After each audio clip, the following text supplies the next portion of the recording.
Hello and welcome to Climb's podcast series Advancing Vietnam with me, Vlad Savin, as your host. In this episode, I'm discussing with Rizwan Khan, managing partner at Climb Vietnam, about Vietnam's integration in global supply chain as key logistics hub. Together, we'll unpack opportunities, investments, and strategies driving Vietnam's integration into the global economy.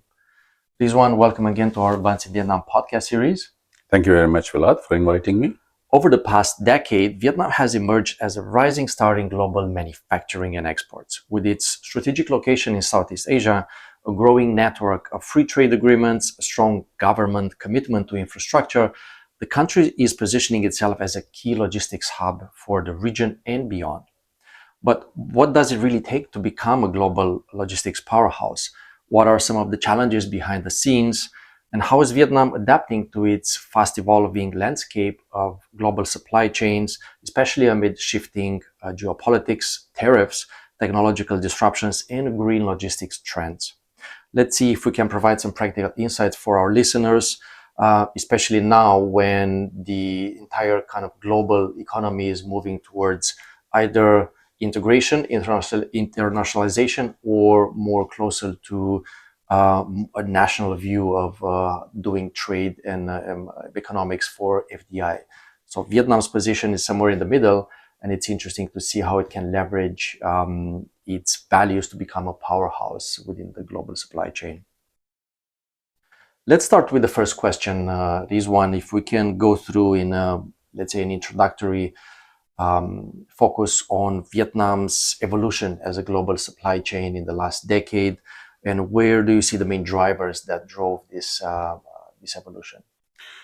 If you look at the development of Vietnam, so we have to go back a little bit back in around 1980s when Vietnam adopted the Doi Moi policy. And in the first decade of this century, we have seen that Vietnam was emerging as a global manufacturing powerhouse. So in the beginning, Vietnam went for very basic manufacturing, and then we have seen in the second decade, from 2011 onwards, Vietnam has evolved to more high value-added manufacturing, and that would add a lot towards the need for the logistic and becoming part of global supply chain. Major players came to Vietnam, for example, Intel, Samsung, and others, to name a few. Then there are other areas where Vietnam is also supplying to, for example, garments and furniture and all other things. So that basically creates the need for Vietnam to develop the infrastructure for its logistic hub, whether it is seaports or airports or within Vietnam, inland transportation such as expressways and railways, etc. So one major factor that contributed to the development of the infrastructure is definitely the manufacturing. Another factor is the China Plus One strategy of many companies. That they are looking at another alternative source where they could produce. Another factor that is helpful for Vietnam is the cost competitiveness. If you look at the cost as compared to other countries in the region, Vietnam is, if it is not the lowest, but is definitely one of the lowest. Then we also look at the strategic position. So all these factors combined together make Vietnam a very important part in the global supply chain, as well as it helped Vietnam to develop its logistical infrastructure to support that growth. And one of the factors driving this logistics growth is the connectivity, right? According to some of the global benchmarks on connectivity, looking at the supply chain, Vietnam has increased in the last decade with 200%, where China just with around 50%, and Korea with 50% as well, for example. Where do you see that it makes sense from Vietnam's perspective, this geographical position? Why is it attractive from a connectivity perspective as a logistics hub? Vietnam location is very interesting. It's on the east-west maritime route. and that makes Vietnam very interesting place in when it comes to doing the trade through sea. Uh, that alone adds a lot towards the development of Vietnam as an alternative seaport for example, Hong Kong or Singapore. Apart from that, if you look at the Vietnam connectivity, so I remember when I came in 2008 to Vietnam. At that time, moving within Vietnam takes very long time. Something that used to take about 7-8 hours in the past, now it takes only 2.5-3 hours. So there has been a lot of development done within Vietnam. And when it comes to the seaports, for example, so there has been a lot of development. While I was in manufacturing industry and I was running factories, at that time there were only few options that were available. Now if you look at the seaport option, there are so many seaports. For example, in Saigon, there was only Cat Lai at one point in time. Now we have Nha Bay. There's a port there. It may not be international port, but then we have the inland transportation that we could do there. So definitely Vietnam has grown up, grown the infrastructure significantly. When it comes to airport, for example, which is a very important part of logistic, especially for high value item or critical items, for example, healthcare or medicines. So there, Vietnam connectivity has improved a lot. Now you can connect, you can go to any major airport in the world directly from Saigon. There are flights coming from all over the world. And in fact, the Tan Son Nhat airport in Saigon became very near to the capacity, and the new airports are coming. For example, Long Thanh Airport, which is about 40 kilometers from Ho Chi Minh City. And there's as well developments within the road infrastructure, not just the north-south highway that is actually now in a initial stage, early stages of a bidding process, but as well highways closer to Ho Chi Minh City, or highways closer to large investment areas and industrial zones in the north side, and those and the connectivity with China, for example, in the north become really, really important. Right, exactly. So if you look at the logistics, so railway perhaps is the cheapest form of inland transportation. From that perspective, if you look at this, so currently the infrastructure is from Hanoi to Ho Chi Minh City. There's no further train network in the south. So Vietnam is developing high-speed train link from south to north, and that would be a game changer. There has been huge investment pledged for that development. That is one thing. If you look at the road network, so in the past there was only national highway. Now we have expressways. For example, Cao Top One, which was started on I think about 7-8 years ago, and it was designed to go from Saigon to Phan Thit. Now it goes further to Nha Trang, and it's going further. If you look at down south, then you can go to Can Tho, which is the fourth largest city in Vietnam. So in the past, it used to take about 6 to 7 hours to go there. Now you can go there in less than 3 hours. So all these development is not only beneficial for the people to commute, but also for the economic zones, those that is spread around those expressways. They can actually benefit from these road networks as well. Apart from that, another major part is the inland transportation through the barges.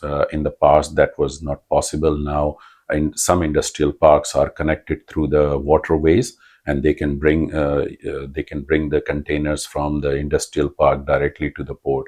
So all these developments are fairly recent. However, they are improving the logistical network of Vietnam significantly. That's right. In addition to the infrastructure spending that we talked quite a lot, and that becomes significant when you look at the 7% investments in GDP. Other countries in Europe, as an example, they will have 1 or 2% at the most. And that certainly offers significant incentives to investors when they're looking at developing their logistics hub. But Vietnam has another factor which also from a global growth perspective becomes really important for FDIs when they're looking at the Vietnamese context, which is the free trade agreements. Almost 20 signed at the moment, a few of them into development and negotiation. Which of these trade agreements do you see essential for supporting Vietnam to become a supply chain logistics hub? If we look at the free trade agreement till 2024, one could argue that the North America free trade agreement was the most important one. However, given the recent development that happened in end of 2024 until now, I believe that Vietnam or other countries, they are looking at Asia Pacific region as well as European Union region. Because there's a level of certainty that exists. However, in North America, there is some turbulence that is going on right now, and I believe that it will be resolved. So, from the free trade agreement, in my opinion, that all FTAs should be given priority based on the potential of that region. As we have seen that US, for example, is a major consumer-based economy that drives the growth in manufacturing powerhouses such as China, Korea, and Vietnam. So definitely that should be the priority. But if you look at from the logistic point of view, I believe that the Asia Pacific region, especially, even if you look at only ASEAN region, so Vietnam has a leverage on other countries in this region for having the FTA from other countries, from other part of the world. And it's not only for the outbound logistic, but inbound logistic Vietnam can play, and it is playing an important role. For example, if something is coming from Europe and then it's going to other part of ASEAN region, so there Vietnam has a very important role to play. And you mentioned Europe. When the EVFTA agreement was signed a few years ago, the European context from an FDI perspective was quite low when you compare main investors like Singapore or South Korea or Japan or China or US. However, year on year, we've seen data and statistics that it's a 10 to 15% increase in trade balance on both sides, from Vietnam and EU side. And that further will enable investors coming in from Europe to look at Vietnam not just as a trade partner, but also as a hub for them to set up operations and use Vietnam as a Asia Pacific logistics hub. So it becomes more and more relevant in the European context as well, not just when you look at the Asia Pacific region from that EVFTA free trade agreement that Vietnam managed to leverage, and that's quite interesting. Now, going back a bit on the value of logistics and how it generates, let's say, commercial benefits for investors, where do you see technology playing a role within the broader logistics space? We can talk about AI and logistics. We can talk about blockchain and the uses of those. Do you have some insights on the technological impact within logistics and supply chain? Sure. If you look at the logistics, so major players in the market, for example, Maersk and other, they have invested heavily in blockchain and other areas. Automation, for example, is one of the things that can play a major role. For example, when it comes to customs clearance and moving the container from one location to the other and tracking that.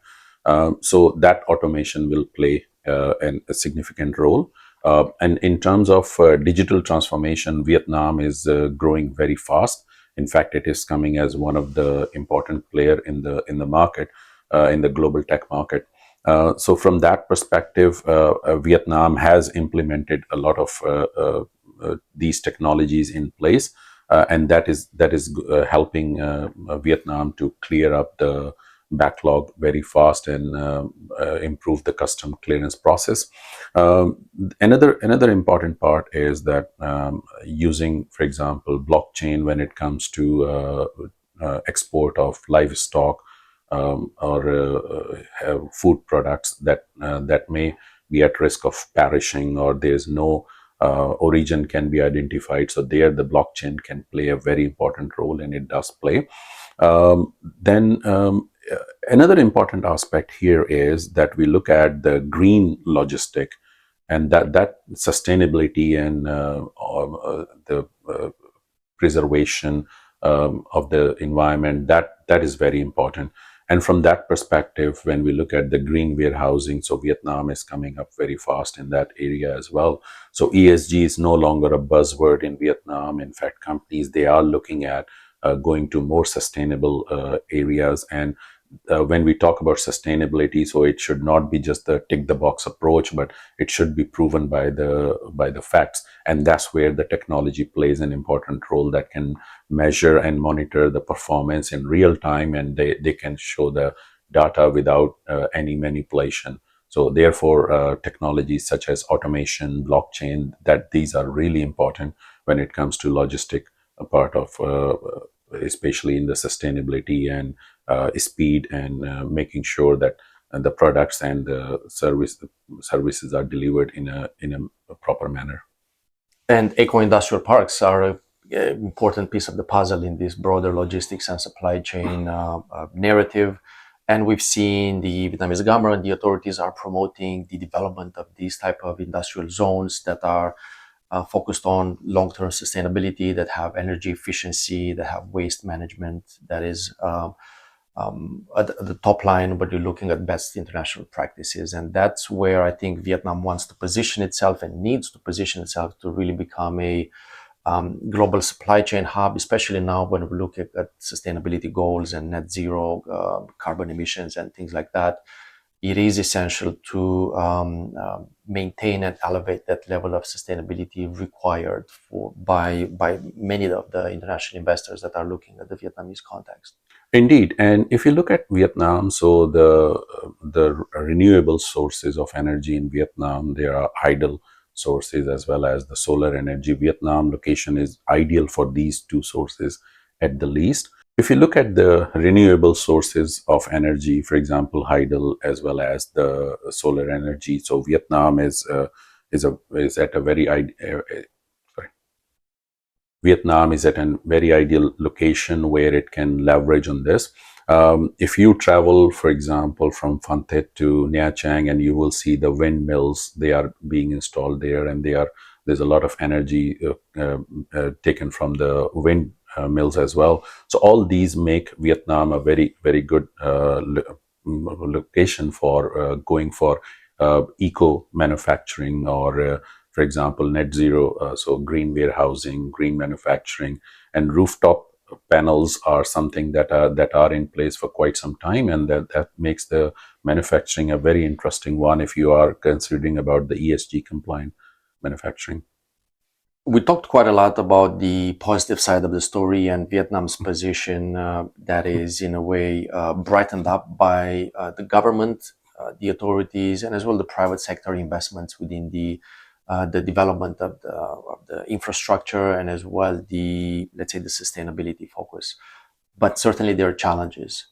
Where do you see one of the biggest challenge for Vietnam to really take a central focal point in this global supply chain value creation, and how it can leverage all these benefits to overcome these challenges as a global supply chain hub? Definitely, challenges will always be there. So if you look at Vietnam, so one of the challenges that not all logistics sectors can be owned 100% by foreign investment. There are certain sectors, for example, warehousing, etc. You can have 100% FDI companies, but when it comes to, for example, domestic transportation, then the foreign investment is restricted to only 49%. So you must have a joint venture with the local company to ensure that the local company has more stake in that type of business. So that is one of the bottleneck. Then we also look at the change in policies. There have been significant changes in policies and laws that came in effect in the recent time. One of the challenges for foreign investment is the change of policies, that the development is very rapid compared to, for example, US and European Union countries, where the laws and policies are fairly developed, and then seldom there is any change in those policies. So, for example, recently Vietnam introduced the public-private partnership laws, and that basically be helpful in bringing logistic businesses in Vietnam and also evolution of those businesses. Another factor is the availability of skilled workers. Although the literacy rate is very high in Vietnam, but certain areas, certain businesses are fairly new in Vietnam, and finding the right talent may be quite challenging. However, that can be supplemented by bringing the foreign talent in. And then we need to look into that, how we can develop the talent locally and make sure that those talent will be ready in the next 5 or 10 years to replace the foreign talent, and not from any other perspective, but more about from the language aspect or cultural aspect, etc. Another bottleneck that many foreign companies encounter is the language. So official language is Vietnamese, so that could be challenging at times. And I think one of the challenge is that the variability in the application of laws in different part of Vietnam. So that those factors are there. These are challenges, but these can be overcome if the right partner is chosen in Vietnam to support the journey to the market Vietnam entry. Completely agree, and I will add on that based on our experience here at Acclaim when we discuss with investors that are looking to expand their operations in Vietnam, but not just as a kind of a single economic purpose, but using Vietnam as a hub. And what we see on the challenging side from their perspective is first the infrastructure development and growth. And that's why the Vietnamese authorities are investing 7% of GDP to elevate that level and to offer investors a smooth operating model from a transport perspective. And that is essential when you're expanding and using Vietnam as a hub. You want to have that infrastructure as best as possible. And Vietnam needs to upgrade that level. When you look at maybe other countries in the region, Vietnam is trying to catch up very fast and to improve. The second component would be probably, as you mentioned, the skilled labor, especially now when Vietnam is trying to elevate this the manufacturing hub and the production hub from a low value chain to high technology. There's recent partnerships that the Vietnamese authorities are doing with Singapore into semiconductor skill set training and AI, where they're exchanging know-how and they're sending workforce into Singapore for training and the other way around. So there's things that the authorities know where they're lacking from a value perspective. And there is a consistent support function that comes as well from the government side and also from a private sector to improve these areas. That's why I think in the next 5 to 10 years, Vietnam has quite a strong position in the region to capture the supply chain and logistics market, as long as it continues these investments in these critical areas. And this brings me to my last question to you: where do you see the next 5 or 10 years for Vietnam from this perspective of becoming a supply chain hub? And how do you think it can get there based on your experience? I think Vietnam is going in the right direction. The development is at the right trajectory. I have no doubts that why Vietnam cannot become a high-tech manufacturing hub in the next 5 to 10 years, especially when we talk about EVs or automation or AI or autonomous vehicles. Vietnam is going towards that very fast, having indigenous EV cars and motorbikes in Vietnam. That is very helpful. That is helping towards the development in those areas. And also the policies are being upgraded, so they are going in the right direction as well. Challenges are there, and especially the human resources. The quality of human resources need to be uplifted, and then also making sure that they are capable to handle the challenges. Domestic transportation, for example, is one of the most expensive in this region. Not the top one, but definitely one of the top 10 in this region in terms of because of the size of Vietnam. If we consider from south to north, it's a very long country. However, if you look at the international trade, so from deep sea ports perspective, Vietnam has quite few deep sea ports. For example, Haiphong, Da Nang. So that are adding a lot towards being a logistical hub. Uh, More importantly, that Vietnam is giving the incentives such as tax incentives or reduced land use rights, so that are helpful for foreign companies to come in Vietnam and operate here. Overall, if you look at this, that there are challenges. Yes, there are challenges. However, the incentive and opportunities are far more than the challenges that we have in Vietnam. Mm-hmm. Rizwan, thank you again for joining the Advanced Vietnam podcast series. It was a wonderful discussion. Thank you very much, Vlad. As we've heard today, Vietnam's integration into global trade is not just a trend, it's a strategic transformation driven by infrastructure, innovation, and international cooperation.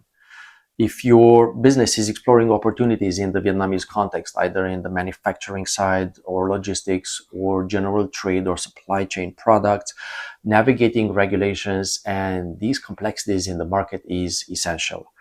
That's where Climb can come in. If you're looking for any advice in these areas, we are here to support, offer guidance and expert opinions on the most pressing matters that are relevant for foreign investors in the market.